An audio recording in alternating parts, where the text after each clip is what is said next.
मेरे 17 साल है पॉलिटिक्स के अंदर, मेरे से सीखे हैं। पार्लियामेंट के ऊपर वाकई में लानत देखता हूं, लानत है इस पार्लियामेंट में। लेकिन इमरान खान साहब का मिजाज हमेशा से कुछ मुख्तलिफ रहा है, चाहे जलसा हो या धरना हो। इमरान खान जो बात कहते हैं उससे मुकर जाते हैं। यू टर्न के आसार शुरू हो गए हैं। तवील अरसे बाद इमरान खान की पार्लियामेंट आमद। मैं पॉलिटिक्स में आया एक पॉइंट एजेंडा पे कि सिर्फ इश्यूज पे बात करूंगा, जो मेरा फर्ज है, मेरा हक है।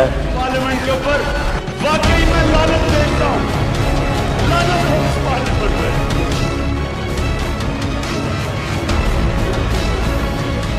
सबको मुबारक देते हुए ये कहना चाहता हूं, क्योंकि मेरी यहाँ इस पार्लियामेंट के अंदर काफी तलखी रही है। पार्लियामेंट के ऊपर वाकई में लानत देखता हूं। लानत वाला जो लफ्ज मैंने इस्तेमाल किया ना, ये मैंने बड़ा हल्का लफ्ज इस्तेमाल किया है।